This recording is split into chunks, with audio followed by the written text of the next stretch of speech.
Okay.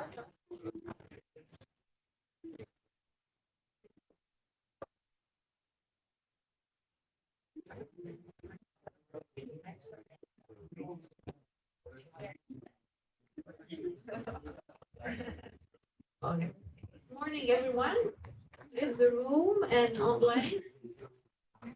Extremely pleased and happy to welcome you today. This is just to kickstart the session, and a warm welcome. And I want to give the floor to our key organizer and His Excellency Mr. Louis Vinas, the Ambassador Extraordinary and Plenipotentiary Permanent Representative of Portugal, United Nations. Thank you for coming, and the floor yourself. Let's see it if I, with mic, glasses, and paper, it's a bit too much for my age, but I'll try to manage.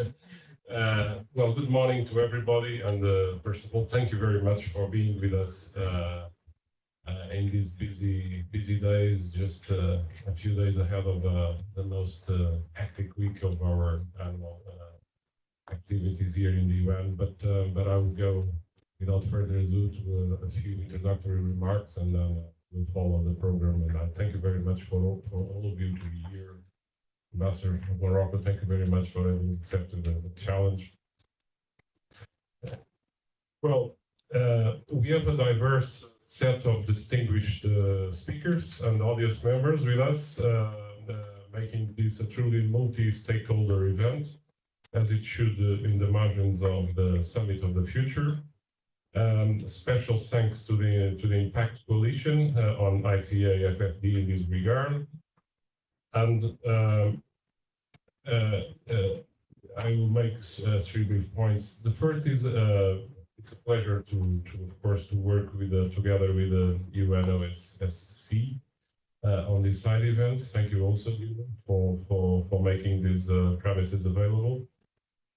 This initiative is a result of a bargaining collaboration with the UNOSSC on triangular cooperation, as well as with other close partners today, Argentina, Brazil, Morocco, Republic of Korea, Spain, the OECD, and ISDB.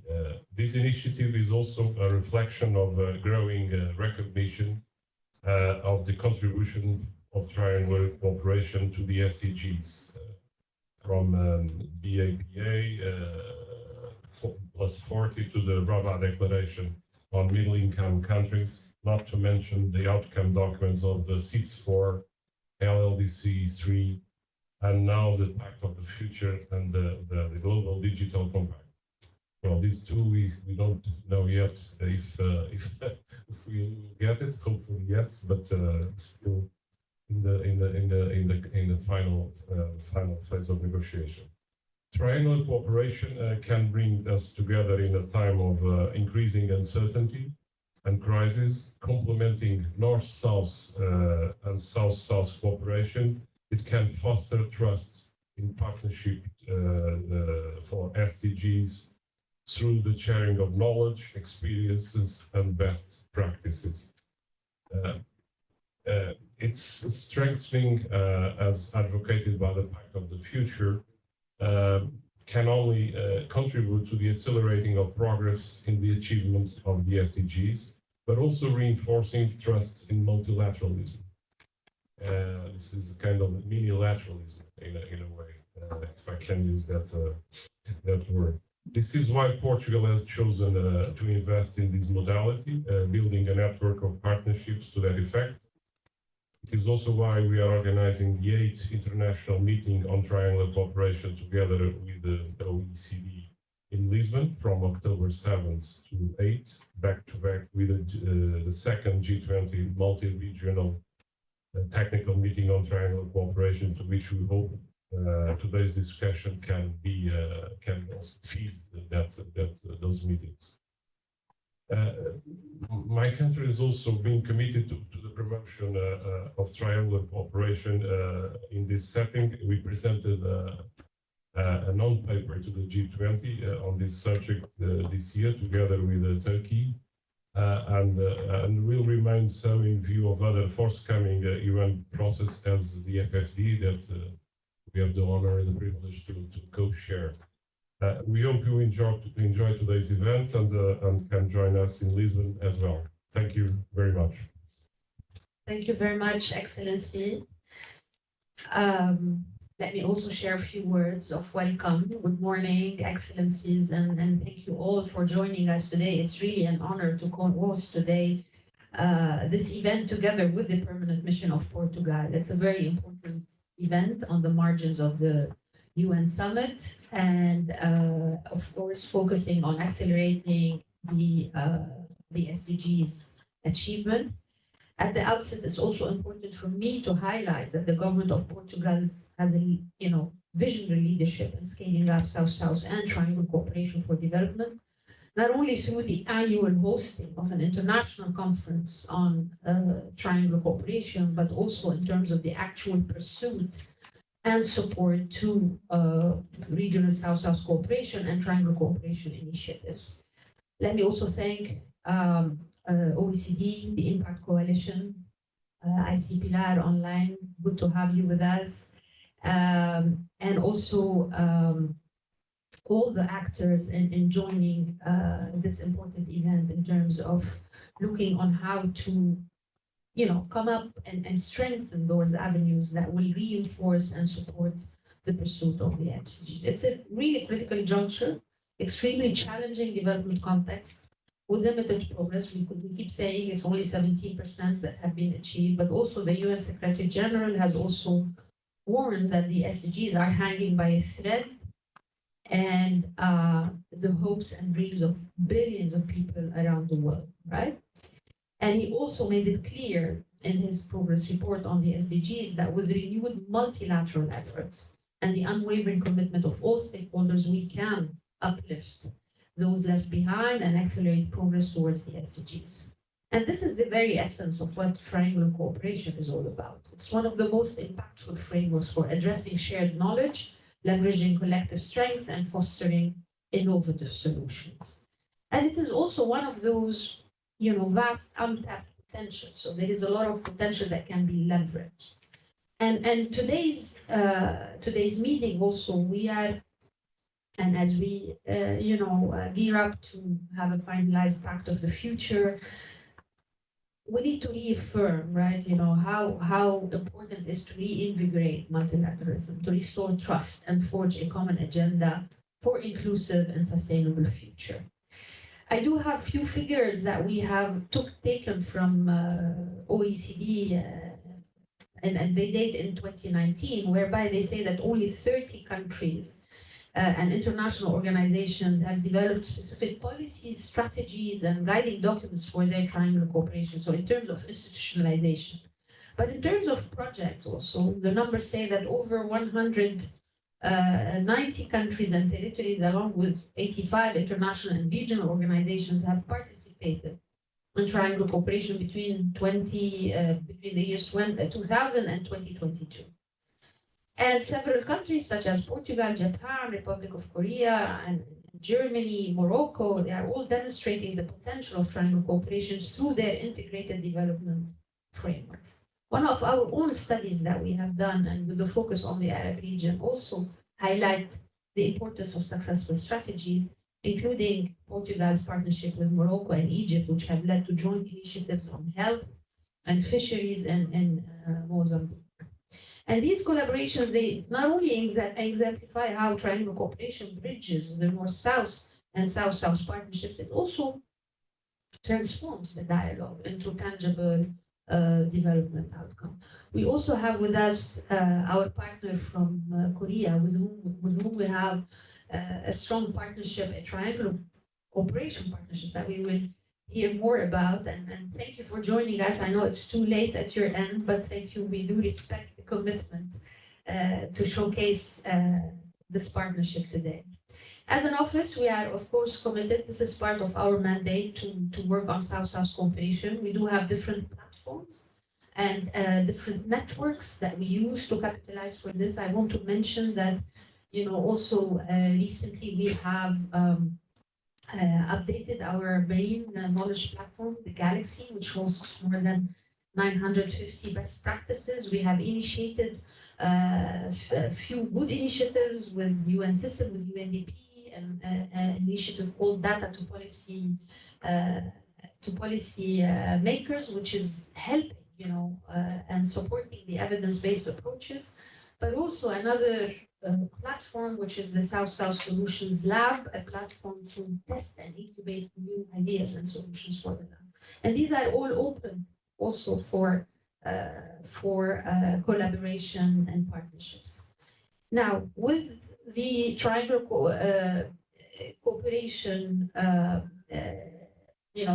has been a history. The ambassador has noted that from the Buenos Aires Action Plan to different evolutions in terms of key resolutions that have supported that, including the Rabat Declaration on Middle-Income Countries, and the Third South Summit, the Abbas SIDS agenda, and I'm sure that with the also upcoming landlocked conference, there will be also more focus on that.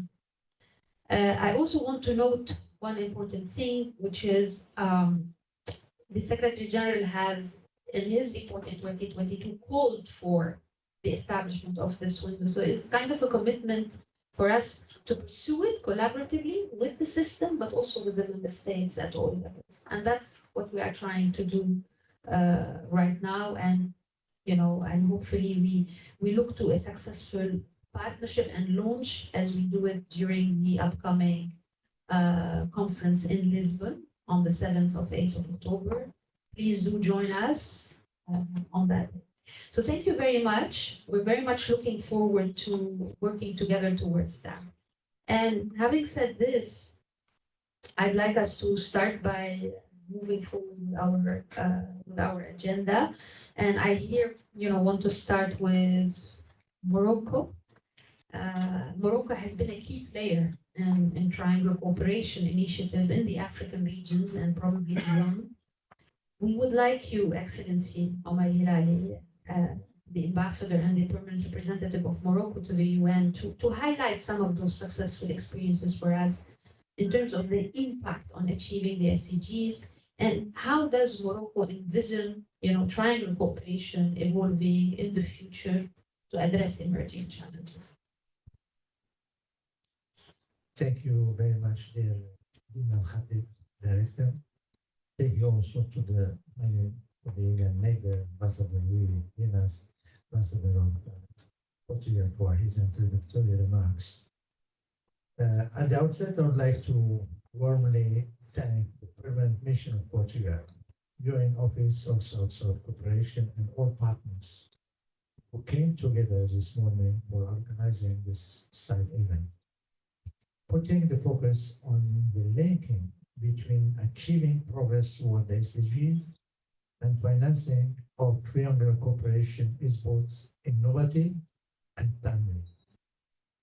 Since the adoption of BAPA Plus 40 outcome document, there has been a growing understanding and awareness about the complementarity and added value which triangular cooperation brings to South-South cooperation by enabling developing countries to access more and broader range of resources, expertise, and capacities for making progress on the SDGs implementations. From a financing perspective, and in the context of the fourth Financing for Development Conference, triangular cooperation is a revolutionary mechanism that could be further enhanced and explored and better tooled for delivering on the SDGs, namely through the establishment of the triangular cooperation window within the UN Fund for South-South Cooperation. Turning now to Morocco's experience.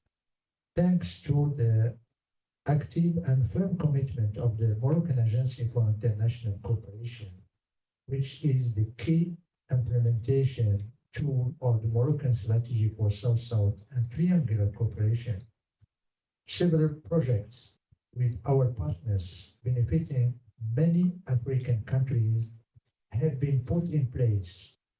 This project contributes to the implementation of several SDGs implementation, namely, one, capacity building program and training with JICA, Japan International Cooperation Agenda, on fisheries, agriculture, infrastructure, health, water, and sanitation, which benefit 2,000 participations from 27 African countries. Two, capacity building program on leadership and governance, water management with Singapore Cooperation Program, benefiting 18 African countries and 7 ASEAN member countries. Three, capacity building program on women entrepreneurship with the GIZ of Germany, benefiting 60 participants from Senegal and Ivory Coast. And four, capacity building program on climate change with TICA of Thailand, benefiting 30 participants from 15 African countries and 30 participants from ASEAN member countries. And I conclude by another far-reaching program with the European Union, which focuses on institutional capacity building program, youth, entrepreneurship, and employment, aiming to enhance opportunities for sub-Saharan African graduates holding a Moroccan diploma. Dear colleagues, by sharing knowledge, technology, and skills, these examples show real impacts on the ground, on the long and medium terms.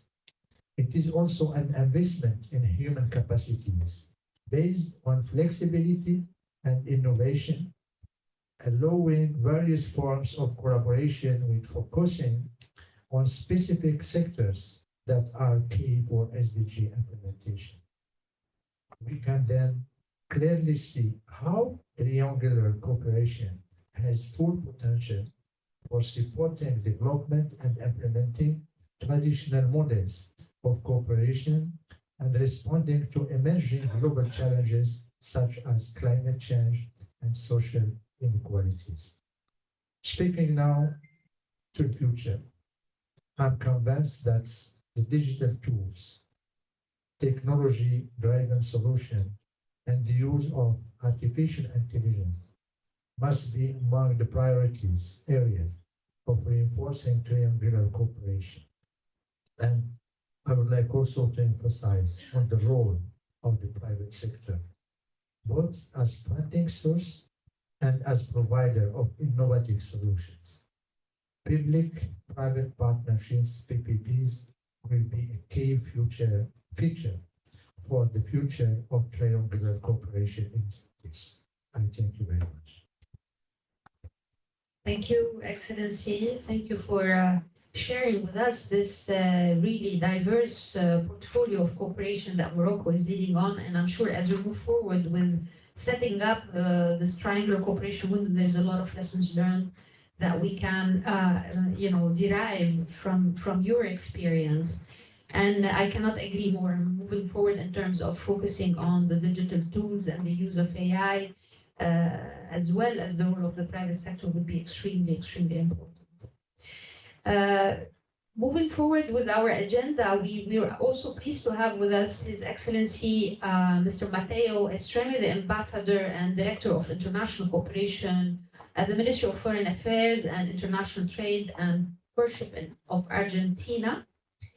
Ambassador, you have been part of the official delegation of BAPA Plus 40, and it's a landmark event that has reaffirmed the importance of South-South and triangular cooperation for achieving the SDGs.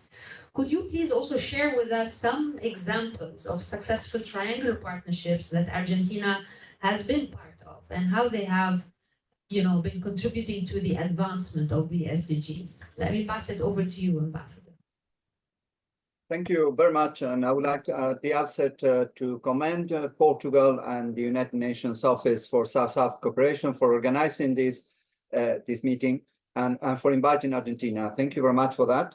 And I would like to reaffirm our commitment, the commitment of Argentina to international cooperation and particularly to South-South and triangular cooperation. Triangular cooperation presents an opportunity for dialogue and synergy between traditional North-South and South-South partners. As you mentioned before, Ms. Al-Khatib is very much in line with the conclusions of the BAPA Plus 40 conference on South-South cooperation. So Argentina considers that working together with partner countries and organizations through triangular cooperation is a mechanism that maximizes the impact of cooperation actions by adding experience and systematization, as well as human and financial resources typical of traditional cooperation. I would like to highlight in this regard the contribution that triangular cooperation makes not only to the meeting of the cooperation paradigms, but also to the achieving sustainable development, as it was mentioned before by previous speakers.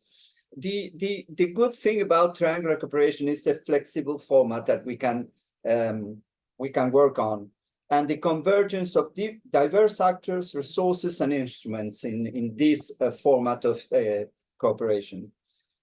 In accordance with the principles of horizontality, equality, and solidarity that rules South-South cooperation, the technical cooperation projects promoted by my country, by Argentina, but I believe that most of the Latin American countries, or all of them, share this view. These technical cooperation projects allow us to contribute to promote development and welfare of both the recipient country and the providing country through horizontal cooperation in which all triangular cooperation partners benefit. Triangular cooperation projects are developed in areas in which, in the case of my country, the recipient, we have some expertise. We've been working on many issues, and I would like to highlight a few. But what I would like to share with participants is our first of all, our approach to bilateral cooperation and then triangular cooperation.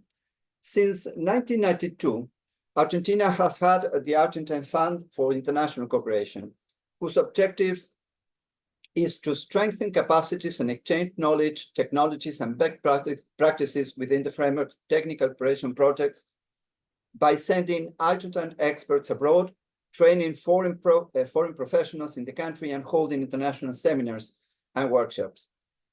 Over these 3 decades, we have developed more than 11,000 international cooperation actions and projects in more than 80 countries, involving more than 8,000 professionals. With regard to triangular cooperation itself, our experience on triangular cooperation began in 2001 within the framework of the Joint Action Assistance Program called Partnership Program for the Articulation of Cooperation between Japan and Argentina. So we started triangular cooperation working together with Japan. After this experience, the Argentine cooperation policy has been nurtured by several specific agreements aimed at developing triangular cooperation programs with various nations and specific organizations.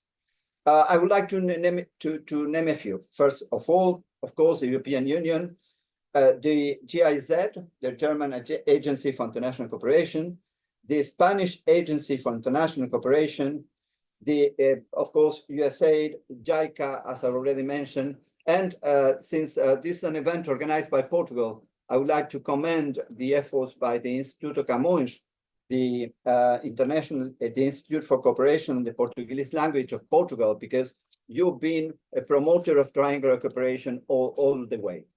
In terms of organizations, I would like to mention a few also.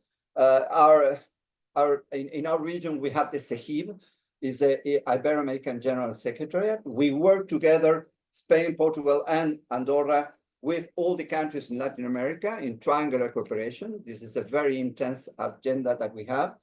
IFA, the International Aid Fund for Agricultural Development, ICA, International American Institute for Cooperation on Agriculture, PAHO, the Pan American Health Organization, FAO, and many others. With regard to specific experiences, I would like to mention two.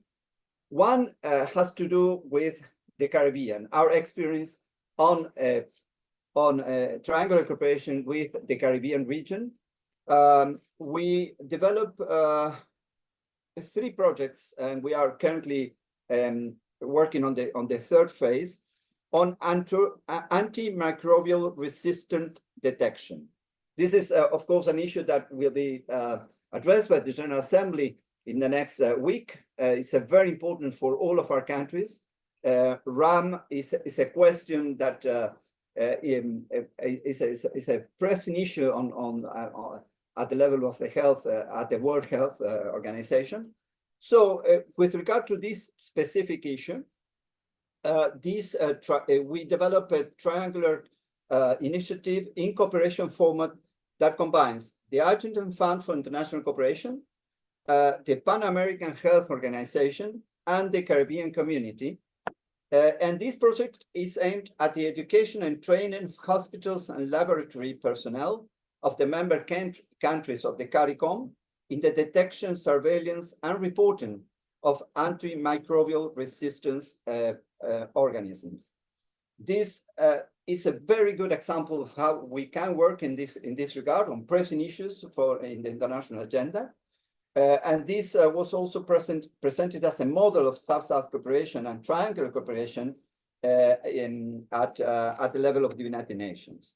We are working on a third phase of that project at the Caribbean and Central American level currently. Another example is, since we are hosted by Portugal today, I would like to mention a project that we are participating in. In this case, it's a University of Argentina that we are supporting in this project. We have counterparts in Portugal and Angola.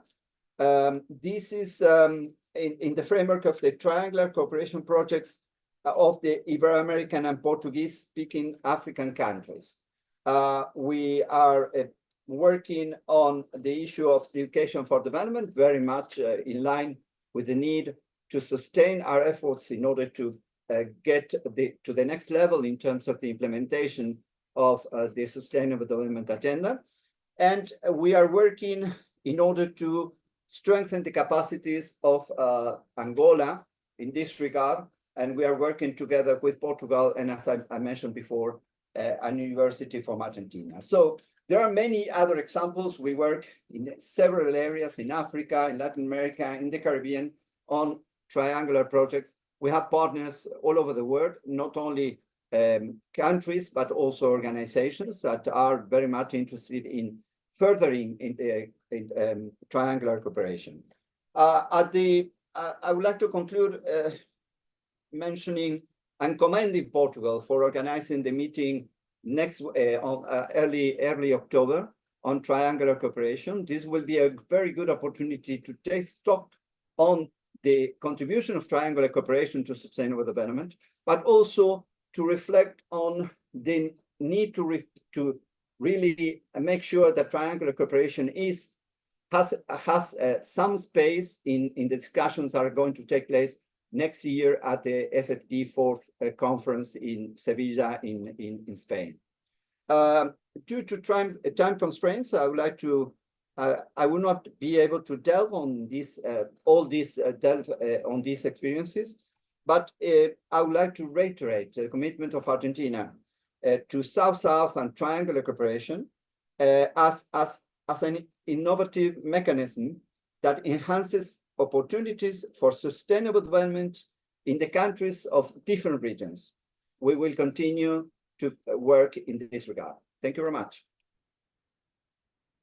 Thank you, Excellency. Thank you very much for this overview and stressing the importance of partnerships to address those pressing issues that are, blocking the advancement of the SDGs in a lot of countries. And we cannot agree more about the link also with the financing for development, because when we talk also about triangle cooperation and South-South cooperation, we also talk about financing for these two processes to be able to be operationalized. So thank you very much.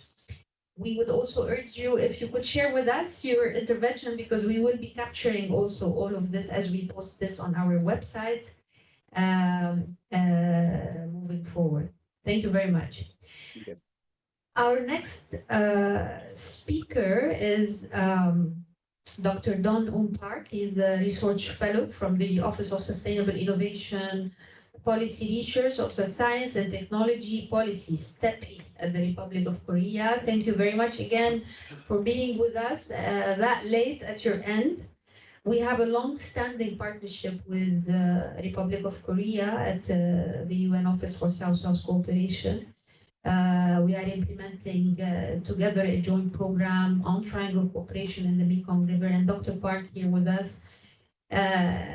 Building on this strong partnerships, how does Korea see the role of technology and digital innovation, going back to the points raised by His Excellency Ambassador Hilali? How do you see the role of technology and digital innovation in triangle cooperation moving forward, and based on this experience? Over to you. Thank you very much. Good morning. Thank you once again for having me in this wonderful event with the case of peeling that we are working on with UNOS. Let me share the slide. Okay, so moving forward, my name is Dongwon Park again from Science and Technology Policy Institute, the Republic of Korea. And sorry.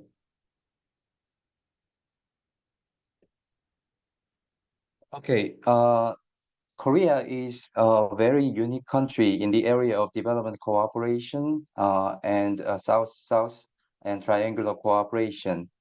In that it is one of few countries that successfully attained industrial development within a comparative short period, transforming itself from a aid recipient country to donor country, becoming also a member of a Development Assistance Committee in OECD.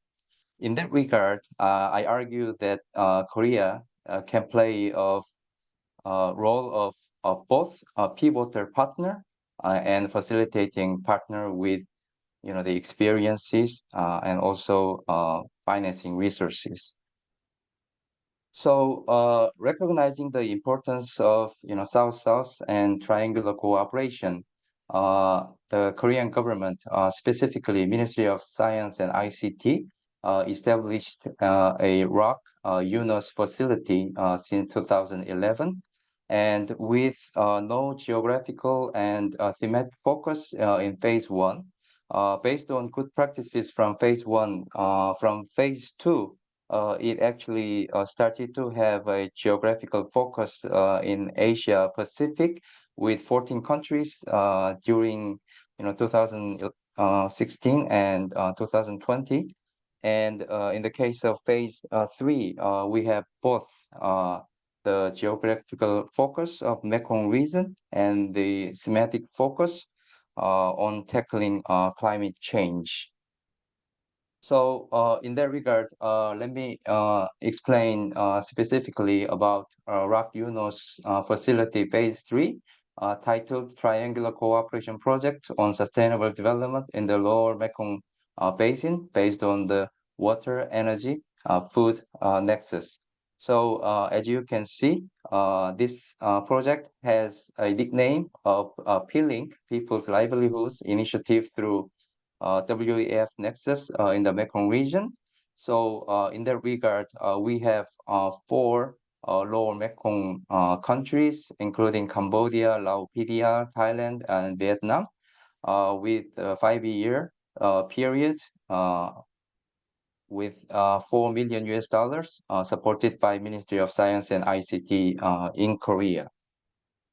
As you can see in the overall implementation structure, in addition to STEPI, UNOS, in case of STEPI, we bring in advanced new digital technologies within this project.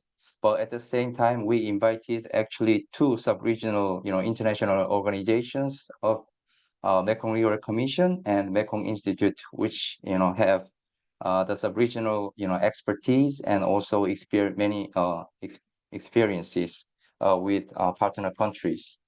And also, as you can see in the national implementation arrangements, we actually invited all the key holders at the national, local, and even community levels, so that we can promote, the mutual learning and knowledge sharing among all the important key stakeholders, which are the key important factors for South-South and triangular cooperations.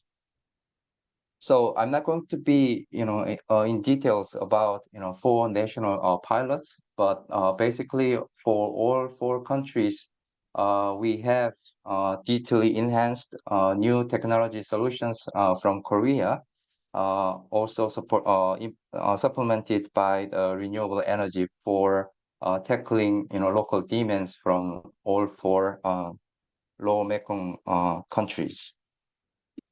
So in that regard, I just want to highlight some reflections from the ROC UNOS facility.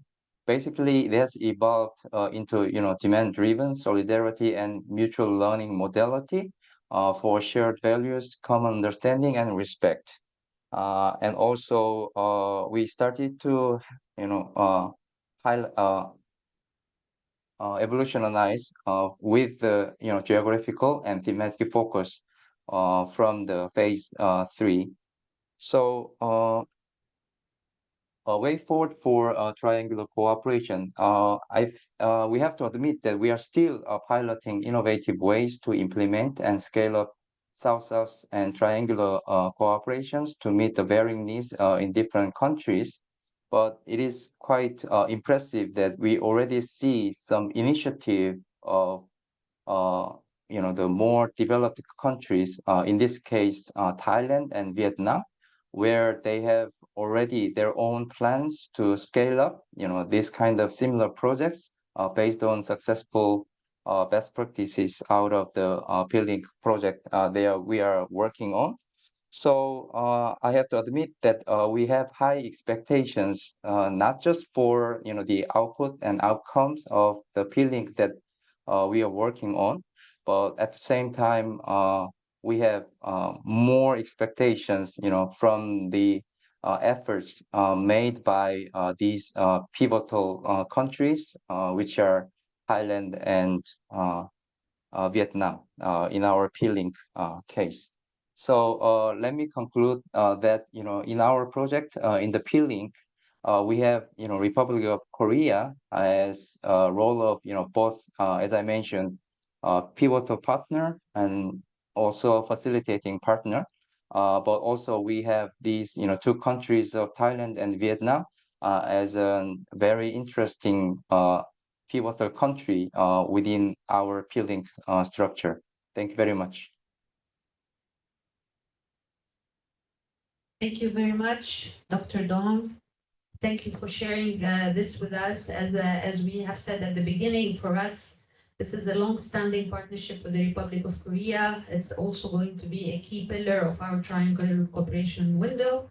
We're going to capitalize, hopefully, on this and learn from that expertise and the lessons learned as we move forward. Next, I have the pleasure to welcome with us Mrs. Pilar Garrido, the Director of the OECD Development Cooperation Directorate. Welcome on board.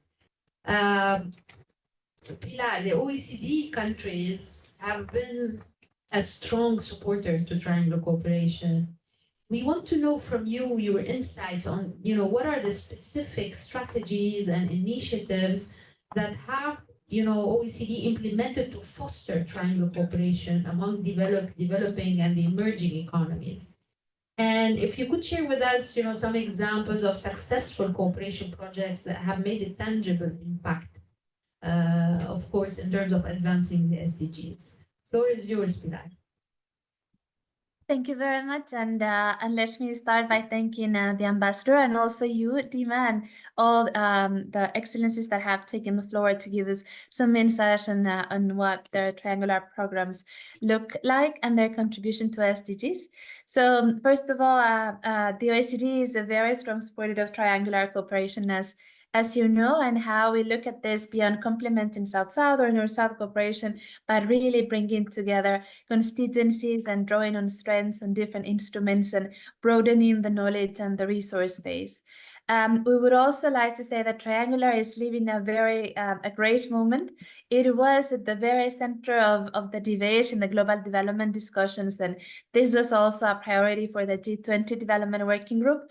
And this from Brazil, who put it just there because they saw the strategic potential and brought it to more sort of political discussions on how triangular cooperation could actually help build those bridges in today's complex world. And by its nature, it is important to recall that this is a critical instrument for moving forward on positive change through locally led approaches. We would also like to highlight that triangular cooperation helps partners to learn and share their expertise and knowledge as peers. And we have one of those slides. I don't know if your team can put it on, but if not, it's just to say that according to our trusty data, triangular cooperation is growing and accelerating progress on all these SDGs. And SDGs on 17 on global partnerships for the goals is naturally the most prominent, but also as our 2022 data shows, it is closely followed by SDG 1 on ending poverty knowledge forums and SDG 3 on ensuring healthy lives and promotion well-being for all ages, and SDG 10 on reducing inequality within and among countries. So historically, Latin America and the Caribbean are triangular cooperation champions, but interest is also growing in Africa with 25% of reported flows and the Asia-Pacific region with 13%. But to fully unlock this potential of triangular cooperation, we need effective institutional frameworks and to enable those mechanisms and to address the lack of global comparable data. However, in many times of scarce also on funding and when it is when multiple crises overlap and resources are particularly under stress, triangular cooperation is one of those brilliant ways in order to mobilize different and additional resources. So according to evidence collected by the OECD, partners shared costs in 92% of the projects. For example, Germany's Regional Fund for Triangular Cooperation with partners in Latin America and in the Caribbean Fund that on average contributes to 40% of the financing, and pivotal and beneficiary partners contribute the remaining 60% of the funding of the project. So this is not only provides new resources, but it also helps to create crucial buy-in and ownership to the project across all partners. From experience, we see that triangular cooperation expands development cooperation budgets and enabling to achieve greater impact and better coordination with other initiatives. The costs yield valuable returns in terms of partnership and effectiveness and project outcomes. We would like to share with you also some findings from a survey and interviews with G20 members that and invited guests that Brazil conducted with my team support in the OECD. So for 93% of those respondents, triangular cooperation is very relevant or relevant, and 7 mentioned it that it wasn't at all. So clearly a very big majority, and 55 would immediately increase their engagement, while 45 would look into it in the near future. And 100% will find it in a list of success factors useful. The top 5 of those success factors are country ownership and demand-driven cooperation, inclusive partnership and multi-stakeholder dialogues, innovation and co-creation, shared commitment, and joint knowledge, and also learning and sharing that for sustainable development. So those are at the heart of the effectiveness principles as well, and it is pretty much on the core of the Agenda 2030. As we have heard from the ambassador from Portugal, we have this very fruitful partnership on triangular cooperation, and so every year we co-organize those international meetings in Lisbon, And we would like all of you to participate and to join us on the 7th and 8th of October in the 8th edition of the International Meetings in Lisbon. And this year, we aim to unpack insights from global processes, to focus more on triangular cooperation with Asian partners in the region and beyond. We had just a little bit of that as well with our partner from Korea just now that we have heard, and engage in a new format in order to refine our strategies and enhance our systems and boost the effectiveness in implementing triangular cooperation projects. And the most strategic side of it is that we also want to build the bridge from Lisbon to Sevilla for the FFD4, and also from Lisbon to Kigali for the Landslog third conference. So to conclude, we got this great momentum for partners to work together, to catalyze resources, to build on this wonderful energy, and to find sustainable ways to accelerate finance and impact. And thank you very much. And I look forward to engaging with all of you in very fruitful discussions today and in a few days in Lisbon. Thank you very much, Pilar. Thank you for sharing with us the experience and the lessons learned from the OECD countries. And I want to underscore two things that you said: the importance of learning, the importance of ownership, the importance of the institutional frameworks. I think this is extremely important. And we fully agree about, bridging to the FFD conference in terms of, further putting, under the light the triangle cooperation and its potential. Thank you very much. Colleagues, we have finished our first panel. I want to thank all the speakers who shared with us those insights about the impact of triangle cooperation. This is really something that brings to the table the importance of such a modality to advance the SDGs, the much needed advancement of the SDGs. We only have 5 years to go, and I think this is important to explore always. We are going to move to the second segment, which is about the means of implementation, the financing of triangular cooperation. And here I have the pleasure also to have and introduce with us Her Excellency Mrs. Florbela Paraiba. First, we want to congratulate her for her new appointment. She is the Ambassador Extraordinary and Plenipotentiary President of the Portugal Development Agency, Camões. Welcome on board and thank you for coming. And, Camões has been on the forefront of implementing triangular cooperation initiatives. We would like to hear from you your insights about the financial mechanism or the financing mechanism that Camões has established to support triangular cooperation, and mostly what are those experiences that have worked best in practice? Thank you.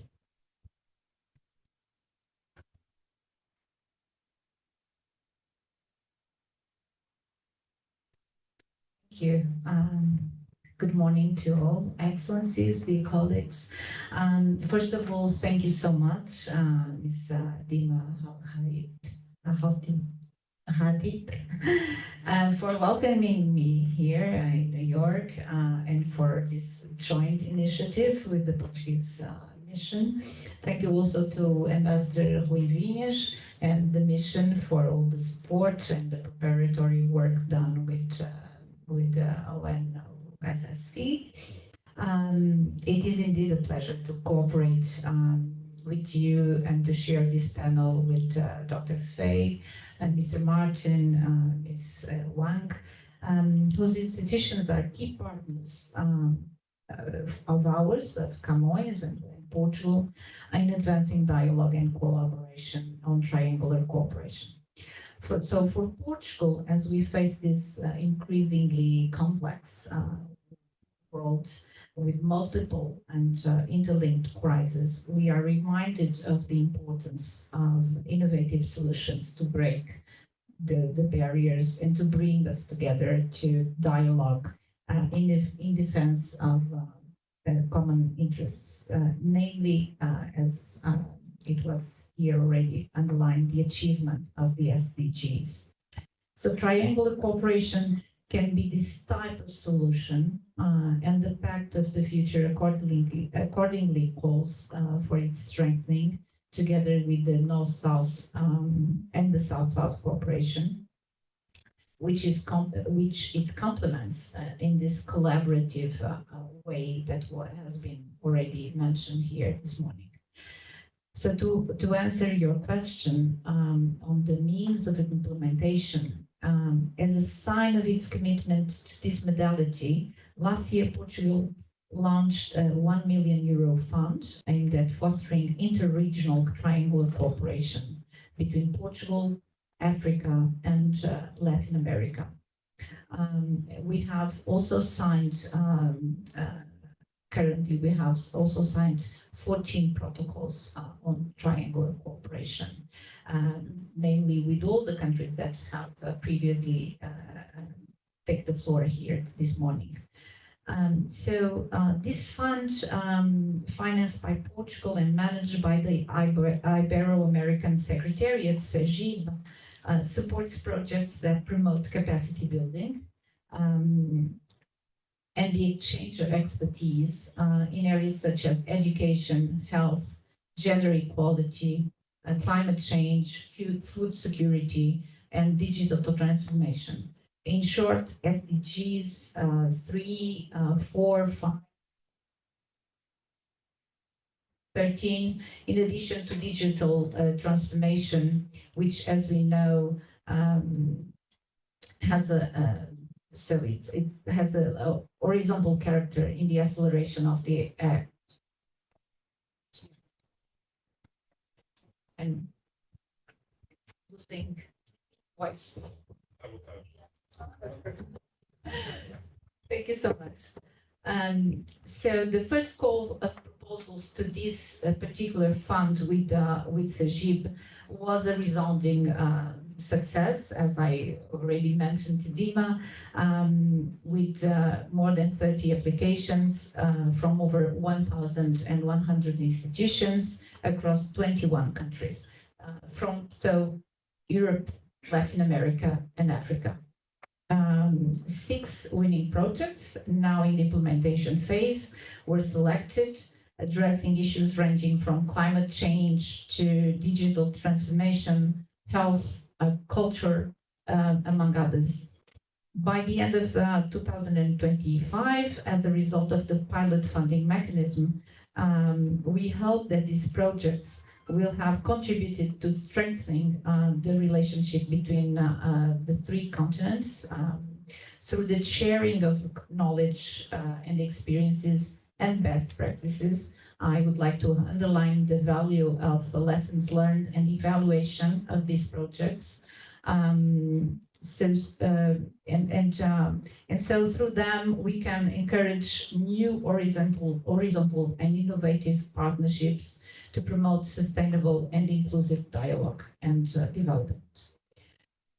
Because financing is crucial, as in any initiatives and in any kind of cooperation model, and it's crucial for the achievement of the SDGs included through this particular model of triangular cooperation, we welcome the progress in the consultations undertaken by UNOSSC to create this triangular window for South-South cooperation. We look forward to its successful launch, and we look forward also to the success of the 8th International Meeting on Triangular Cooperation to be held in Lisbon, as it was already also mentioned namely by Ms. Garrido, which is our co-organizer, and I would like to also thank OECD for this endeavor and this process that we have been sustaining for the last 8 years. I also would like to say that on the 7th of October in the morning, we'll have a meeting shared by and hosted by the Brazilian G20 presidency in Lisbon on the same issue, which really highlights how central triangular cooperation has become in these efforts, in these joint efforts of to achieve a sustainable development. So I invite you all to join us in Lisbon and to further explore the transformation potential of this modality for the achievement of SDGs, building on today's discussion, and also looking forward and looking ahead to the other key processes in which also Portugal is extremely engaged, such as the LLDCs3, COP29, and FFD4. I really want to ensure you that Portugal, and specifically Camões, will continue deeply committed to triangle cooperation and to the implementation of the projects that we have already have on the planning phases or in the implementation phases with all our partners. Thank you so much.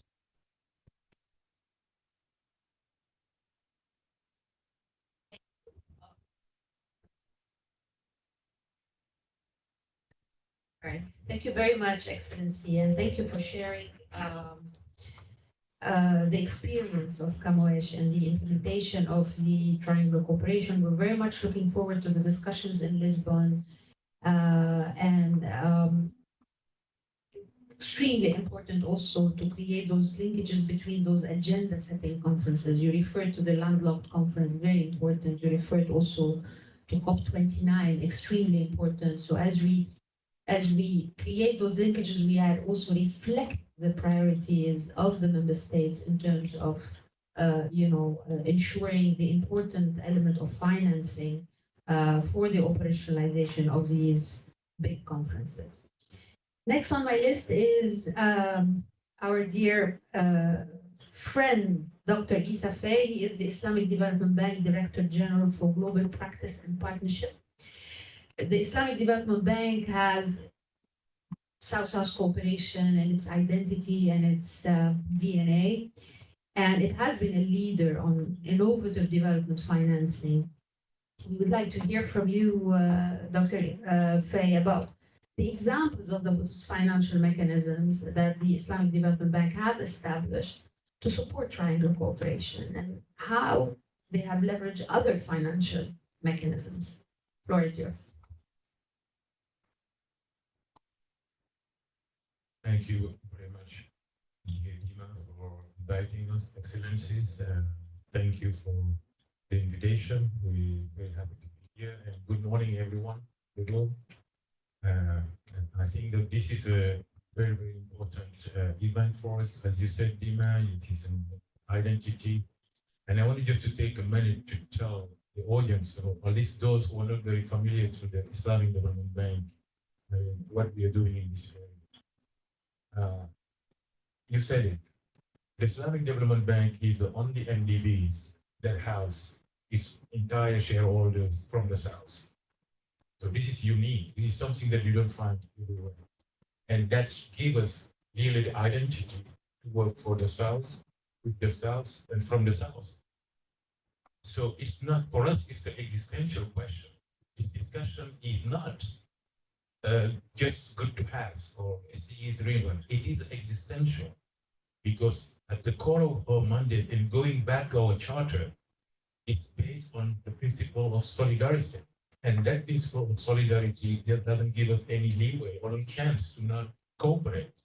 We cooperate within the South, with the South. And we have been doing it for around 40 decades, working around South cooperation, working with different member countries. We have 57 of them.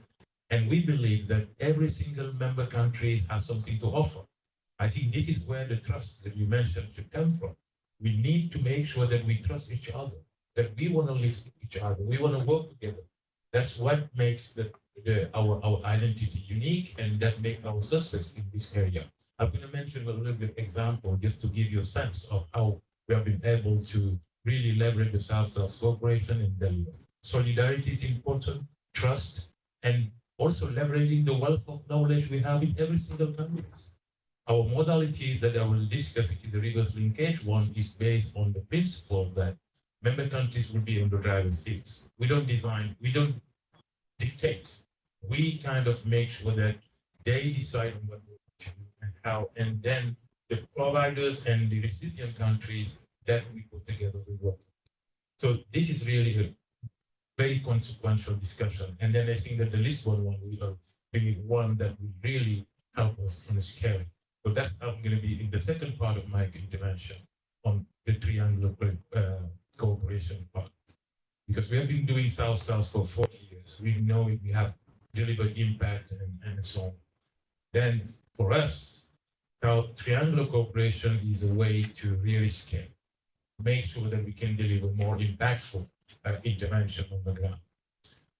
Right, how do we do it? So we, as I said, we use the reverse linkage methodology. It's a modality whereby we exchange knowledge, technology, resources, and knowledge, technology, resources, and expertise. Yes, yes, that's what we do, and we do it in many sectors. And to make sure that we are impactful, because we are trying really, let's also think of cooperation not as a good way to dialogue and discuss, but it's a mean to deliver impact on the ground.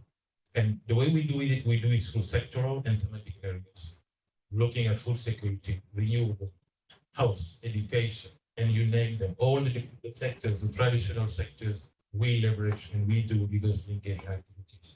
We kind of facilitating and matching countries that have need with those that have expertise and resources and technologies and competence.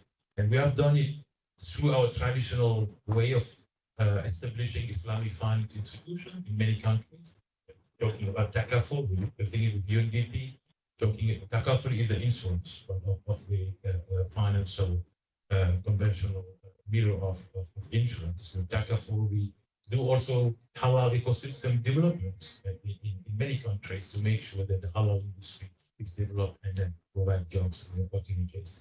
We have been bringing people from Malaysia and technology and expertise to Mali, Senegal, Leone to build the WACF industry, the WACF ecosystem, which is also another mechanism to provide financing to deliver on the SDGs. So we're using the reverse linkage South-South cooperation to really deliver on social sectors, deliver on finance, access to funds, because halal, Takaful, WACF are all different means that we use to provide financing to different countries and different areas. We also do it in other areas like investment promotion. We have been working with TICA from Turkey, Tunisia, Senegal, with the APIX agency to help other French-speaking countries to develop their investment promotion agencies. So this is also part of the work we do, focusing not only on the Islamic kind of institution and products, but also developing economics and aid and so forth. So we have done this in 2023. I can say that we have 37 countries, 76 projects around the world, worth $331 million of project through South-South cooperation and delivery. So and counting, because this year we have several projects that we approved, and we always have a line of sight to this because of the impact narrative. We need to have a link to the SDGs. And we're impacting SDG 17, 1, 2, 3, 4, and 7 through different projects and different sectors that we're working on, from climate, food security, as mentioned, health, and so on and so forth. In terms of financing, we have basically two means of finance. Grants elements that we provide to our member countries, which mainly financing the exchange of expertise, technology, so on. So we finance it, we make them, we do a matchmaking of recipients and providers, and then we help them do the exchange. But now we have seen, because of the success, some of the countries are coming to us for loans to do South-South cooperation. So we are also providing ordinary financing to really help countries who would like to request financing from us to do this kind of thing. So this is also an area where we would like to go and have partners coming to us to help us really make sure we can push this. Another area where it is very innovative, yes, very innovative area where we have been pushing a lot is the sukuk issuance. Is the bond issuances that we buy. How do we catalyze and leverage financing in different countries? where we work. Last but not least, maybe I will just finish with one challenge that I see going forward for spearheading or fostering triangular cooperation. In our member countries, we've seen that many of them lack the institutional arrangement that can help them really engage and push South-South cooperation. So this is something that I think have been discussed in the UN South-South Cooperation the conference in 2029. There's a need to build the ecosystem of South-South cooperation in many of its countries. There's some of the countries that, Guinea, we discussed Guinea in April, for example, they're struggling to have a national agency for South-South cooperation, and we'd like to build it. And Guinea is the only one. We have requests from Pakistan. We have requests from Tunisia and many other countries. So we need to help them. But before you get there, you need to have the political will. We need to have the heads of state, high-level officials to really push for South-South cooperation as a means to deliver impact. Again, it's not just to have meetings and we go. We need to use it to deliver on impact. So I think that's really important, the political will, and then building the ecosystem, having the agencies, and also the platform you mentioned, the platform to collect information and share information so that we can make sure that we can be more effective. I have a little bit more on the impact, but I'll give you the floor and then maybe later touch on that. Thank you. Thank you very much, Dr. Faye, and we will take your paper and share it also, if you don't mind, so also everybody can get to know that. And you know, there's definitely an extensive amount of information that we need to benefit from. Let me also say that we are organizing with the Islamic Development Bank on the 26th a dedicated side event on the experience and the collaboration with the private sector, a form of triangle cooperation. Everybody is invited. Please register and join us. Before we move forward, I want to give the floor for His Excellency, the Ambassador of Portugal, because he has to leave for a pressing meeting or something. Thank you. Very, very briefly, apologies, but I have another commitment at 11, so I leave you in the good hands of Dima and also the President of Camões. But just to thank you, all the kind words that were addressed to Portugal. We are now negotiating a protocol also with the Islamic Development Bank, which and maybe as a final note, I will leave this issue because a colleague here in the panel mentioned the issue of the institutional framework, and that is clearly one of the main points in this triangle cooperation. I mean, when the institutional framework, not only on a national basis, but also as a kind of a common ecosystem, a common language, because when we go into concrete with triangle cooperation, there's difficulties between the three actors, and that is very common. So, of course, that the UN, it's probably the best candidate to provide that common institutional framework, but it's one of the challenges that we should tackle. Thank you very much, and apologies again for having to leave. Thank you. Thank you, Ambassador. Thank you very much, and more to come, hopefully. Thanks, Isa. Again, let us move to the next speaker, but I do take note of this institutional framework. It's extremely important and something that we need to keep in mind as we move forward with the operationalization also of the triangle cooperation. We do have with us Mr. Sergio Colina Martin, the Director General for Sustainable Development Policies at the Ministry of Foreign Affairs, European Union and Cooperation of Spain. Mr.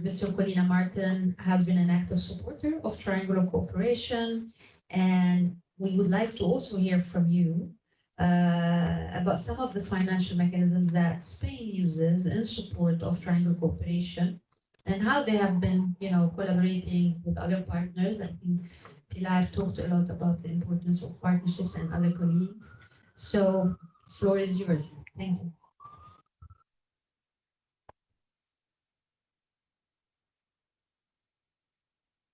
Thank you very much.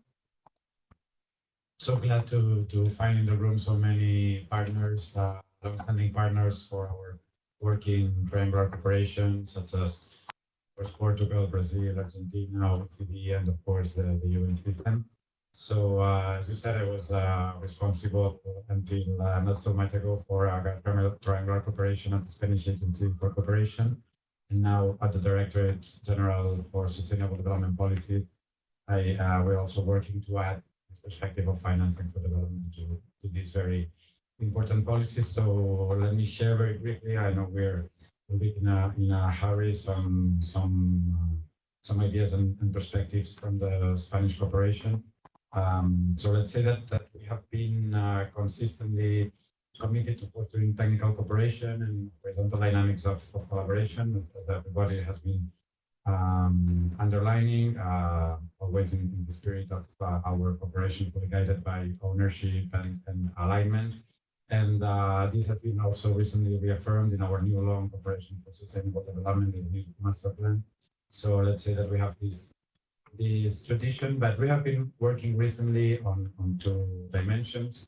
One, on exploring ways to, let's say, move even further from this innovative scheme of triangular cooperation, but let's say trying to overpass the model of an offering country and a recipient country, more to dynamics of co-creation schemes and what we like to call even make a little bit circular the triangular cooperation, right? So to make it go in all the directions and really put the accent on the mutual learning and exchange of experiences and public policy dialogue.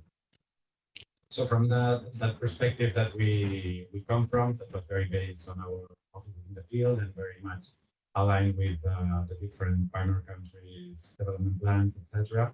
And also we have the let's say the added value to have some specifically oriented to knowledge management and sharing and innovation in public policy on the field in Latin America. So with all that experience, let's say we have this year launched a new specific program for triangular cooperation, through which we're trying to systematize all this work from Spain with partner countries from Latin America and the Caribbean especially, but also cross-regionally with some African countries, also with other partners, as I mentioned, and also to strengthen our planning, our strategic foresight, planning capacities, and financial predictability. So we're moving from a model where we're just, let's say, adding projects that we co-identified with our partner countries to a more systematic program where we will have a dedicated specific funding for this, and also we want to combine the project funding component with another dimension of knowledge sharing and strategy to try to also contributing to the discussions on methodology, etc. As the colleagues also mentioned, we have the added experience of the joint work in the Ibero-American space, where there is a lot of work done in the framework of SDGs, where we have agreed on joint parameters for reporting and giving visibility to what we're doing. So let's say that very briefly, we have been what we value from triangular cooperation is, besides this horizontal approach and mutual learning and public policy dialogue, this capacity to be very attached to the field and to really respond to moving agendas, but at the same time combined with a regional global approach where we agree on methodologies and try to identify catalytic possibilities with these technical cooperation mechanisms. So about the specific work with the agenda of other instruments, let me just very briefly mention one example of a project that we have with Brazil, what we call the Paulo Freire project. It's a triangular cooperation project, but it's also a blending finance project. We were working with IFAD with a blending of loans, 92 million from Spain and 8 million from IFAD, plus 4 million from the nation, and contributions from national counterparts. And then we are working in the state with Brazil, in the state of Brazil, to find innovative solutions, mixing sustainable agriculture and water security and the capacities of farmers and organizations into those innovative experiences, then generating pilots that can be shared with other partners in the region through triangular schemes. So it's just an example on how we can also combine financial cooperation schemes with triangular cooperation with a regional approach. So as colleagues mentioned, we see this opportunity to move forward to connecting the triangular cooperation agenda with the financing for development agenda. I think it's also a very timely moment to do that link. Just some elements that I think would enrich the discussions. On the one hand, we've always, I think, been aware that, for example, triangular cooperation has also a very strong potential for enhancing local-to-local cooperation and multi-actor level cooperation. Sometimes actors that do not have maybe budgetary resources, big budgetary resources, but a lot of technical expertise and that can be shared. So I think in the context of the FFD agenda, putting in the value of triangular cooperation for localizing financing for development and really making the localization of the SDGs and making it available for all territories a reality is, I think it's a very essential topic. And of course, the efficiency agenda. So triangular cooperation is very much based, as any kind of cooperation should be, but especially on alignment and ownership. So I think, again, an important element. Then also some metrics discussions that we will be having on the road to the 4th international conference in Seville, in Spain next year. For example, the potential of TOSI for really capturing and reflecting all that we do in terms of triangular cooperation that sometimes still maybe are not captured through ODA metrics, and then explore how we can combine those elements. And of course, as Pilar Garrido from ECD also underlined, the potential for accelerating SDGs. So I think that would be my main points. So the possibility to really mix very local, very aligned and very attached to the ground projects with very global discussions, how to connect localization with efficiency, with capacity of mobilizing sometimes big funds to blended finance schemes, etc. But also sometimes just also putting in value that the catalytic effect of projects that maybe do not are not backed by big financial quantities, but are very rich in technical cooperation, intelligent human resources, and that really create very solid points in terms of public policy dialogue, and therefore in terms of the impact on the SDGs implementation. Thank you very much, Sergio. These are very important comments as we move forward with the operationalization to take into account and to leverage. And I cannot agree more in terms of the metrics, because this has been always a challenge, the measurement, right? I know that there are, everybody knows that there's some efforts now also to measure South-South cooperation, but then you have to look into the financial and the non-financial and the expertise and all of that. So it becomes a little bit more complex. Interesting also what you mentioned about the foresight aspects is very important, but also the circular cooperation concept. This is the second time I hear it. First time it was the Islamic Development Bank when the minister from Guinea mentioned, maybe one should look at circular cooperation. So it becomes.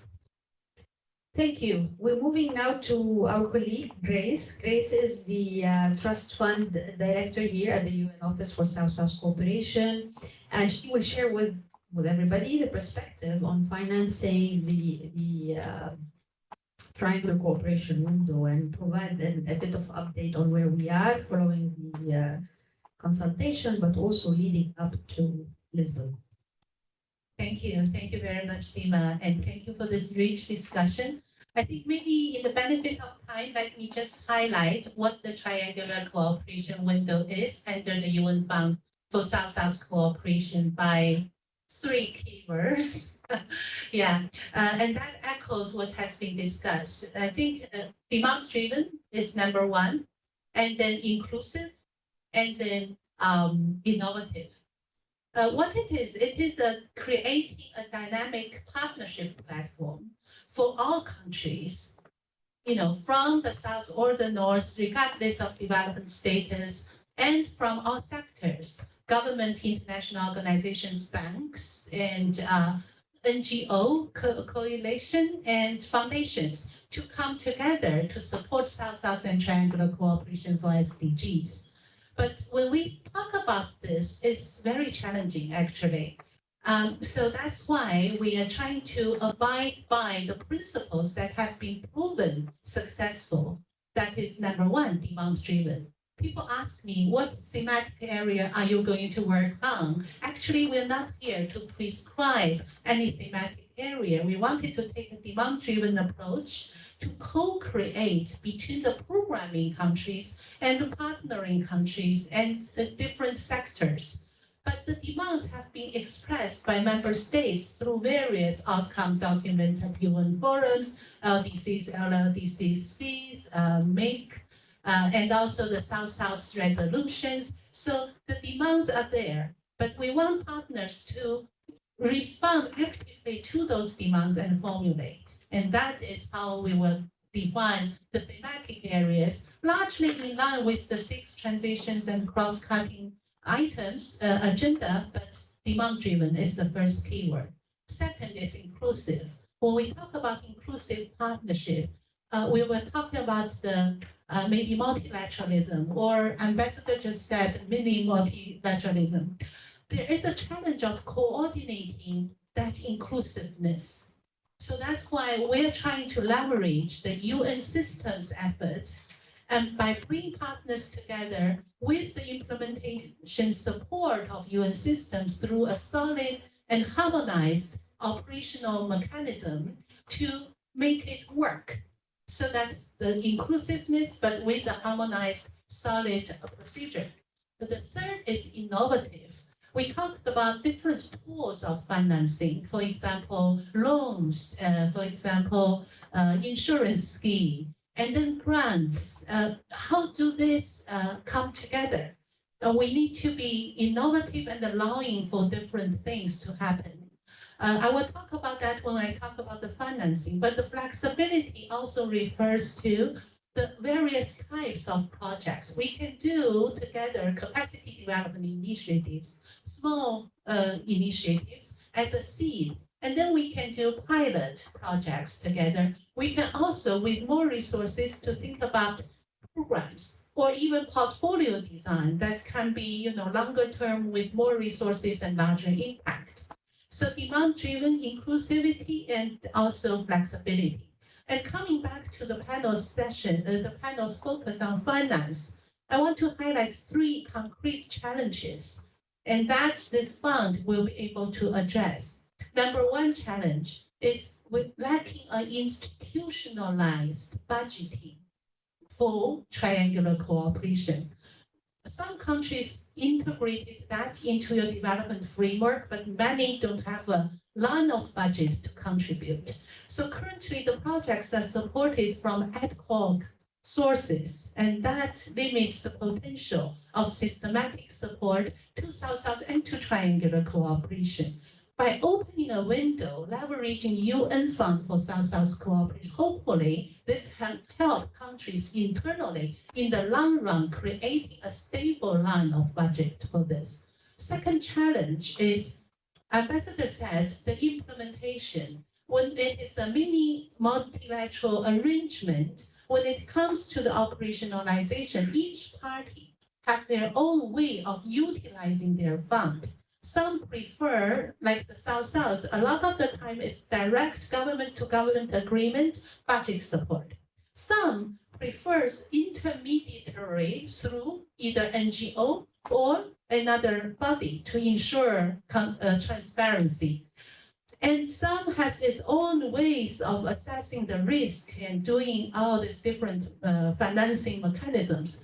So hopefully by the UN support, we can harmonize that operationalization and streamline that to achieve efficiency. The third thing is the different tools. We talked about blended financing. but it's not, yeah. So through this triangular window, we hope to innovate on the parallel and coordinated implementation. So partners can be responsible for your element using your tools, but through the UN fund mechanism, we create a governance approach to coordinate common results. So that is how the fund's trying to add value. Thank you. Thank you, Grace. I'm sorry to pressure you. I know we're running out of time and we want to still hear from the Ambassador Boretti, DPI of Brazil. Brazil is currently presiding on the G20, and there is a vision there which also foresees supporting trilateral cooperation, as Brazil says it. So we want to hear from you before the closure, and then we will also hear from another colleague. Yeah. Thank you. Thank you very much. Good morning to all. For you give us time expressing, and especially these days where things are so hectic. But very happy to be here. Just and very to thank all the panelists and respondents. I did learn a lot this morning. Just as Dima said, Brazil does prefer the concept of trilateral cooperation, and the difference is, as we understand it, that in what everybody else calls triangular cooperation, we believe that the principles of South-South cooperation should apply in what others call triangular cooperation. That's basically the difference. But not to take much of your time, just let me share with you my written remarks. Trilateral cooperation is an integral component of Brazil's foreign policy. Traditionally supports trilateral initiatives to promote socioeconomic development and share experiences in areas such as health, agriculture, and capacity building. Under Brazil's G20 presidency, trilateral cooperation was designated as one of the 3 priority areas for discussion within the working group on development. The goal was to advance a more equitable model of cooperation, one that moves beyond traditional donor-recipient relationships and fosters horizontal partnerships where all stakeholders actively contribute to defining priorities and objectives. Despite its value as a complement to bilateral South-South cooperation, the full potential of trilateral cooperation to expedite progress on the SDGs has yet to be realized. One major challenge is the lack of awareness, particularly among private sector stakeholders, regarding this form of collaboration. Therefore, advocacy supports efforts have a crucial role to play in raising the profile of trilateral cooperation. I'm sure that the UN can work as a catalyzer for these activities. Additionally, the current level of funding directed towards trilateral cooperation remains insufficient. Innovative financial mechanisms, alongside stronger partnerships with multilateral and regional development banks, hold great promise in addressing this gap. However, with the possible exception of the Islamic Development Bank, we'll still lack evidence that the international actors most capable of driving development finance, such as regional and multilateral financial institutions, have adjusted their frameworks to facilitate joint projects initiated within the Global South. It remains critical to ensure that trilateral partnerships retain full autonomy in defining their own rules and conditions for collaboration, free from external constraints.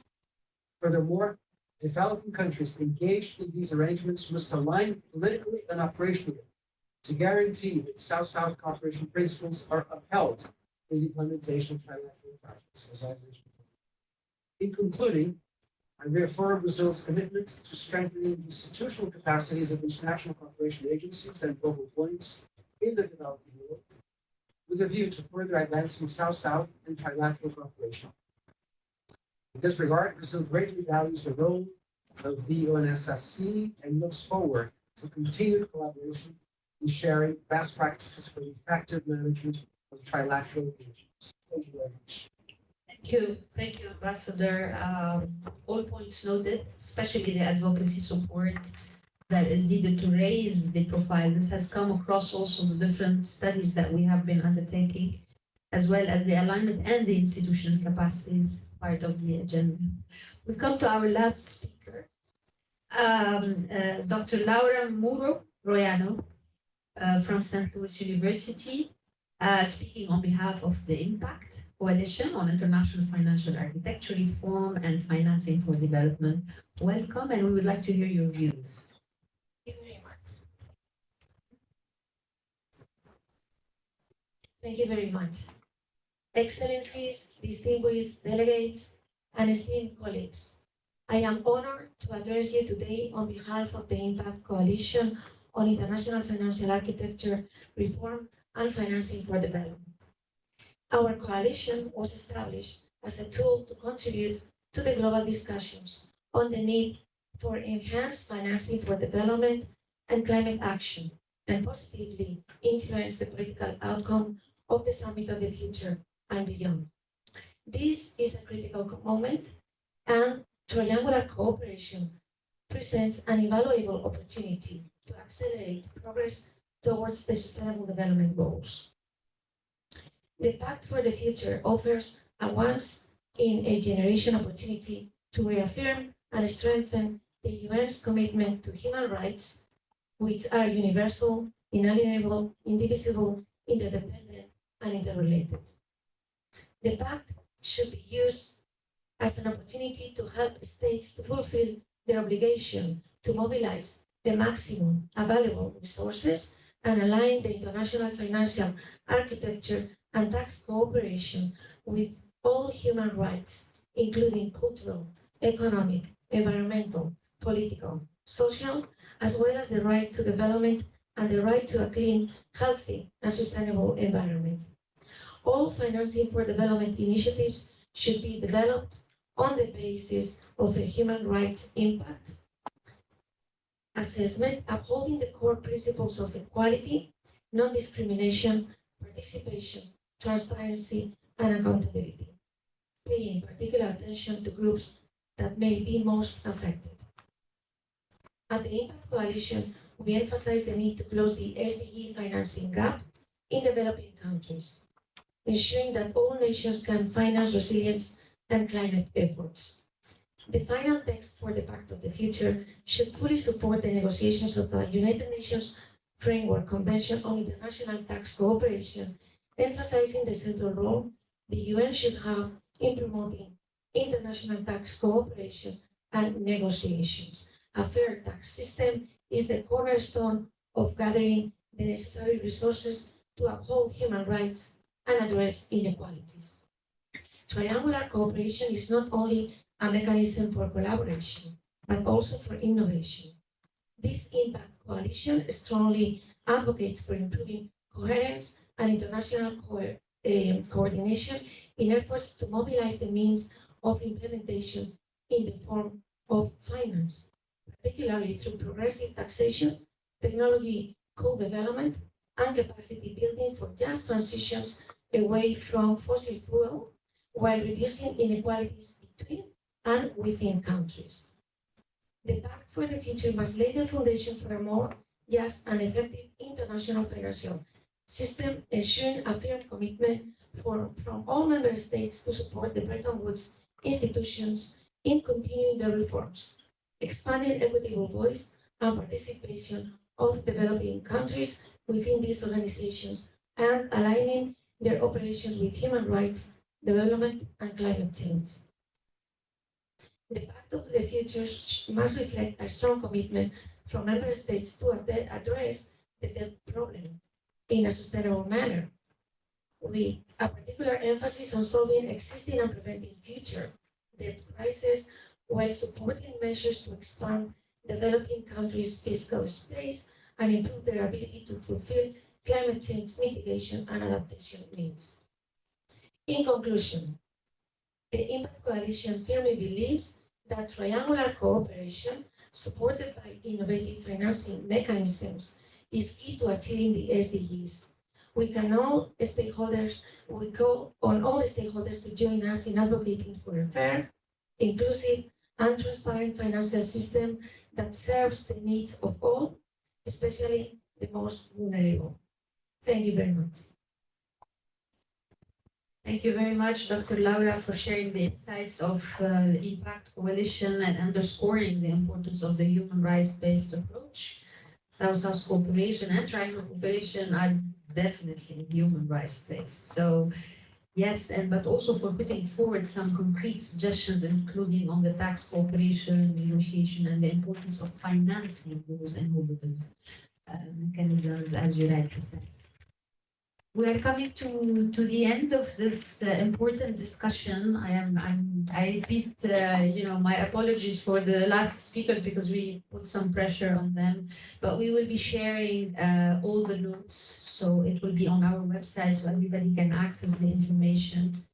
And for me, I just want to express our deep gratitude and thanks for everybody who was with us today, for your inputs, the important ideas, and sharing the experiences and the principles, and all of that will be definitely taken into account. I want to thank the government of Portugal, the permanent mission, Camões, but I also want to give them the floor to give a final note. Thank you, thank you, Dima. Thank you all to all. It was really a very enriching discussion that we have here, especially for a newcomer like me. So, but I would like to really strengthen this idea that triangular or trilateral cooperation is really central in these discussions. Especially the discussions of the ecosystem and the financing for development efforts, but also in which regards the institutional framework regarding the blending initiatives, the innovative forms of financing development, the participation of the private sector, also the participation of diaspora, as we spoke this morning, myself and Dima, the potential for coordination, the potential for the achievement of the MDGs, the SDGs, and also what has been here said by our Spanish colleague, and this connection between which is what the projects that are local and global ecosystem. I think that the key objective is common to all of us. The formats may be multiple and we need that flexibility, but I think this today was a very important discussion and the building block for all the other negotiating for that we have going on. So thank you so much for your cooperation. Thank you so much for your attendance here in person and online. And I hope to see you again all and welcome you all in Lisbon on the 7th and 8th of October. Thank you so much.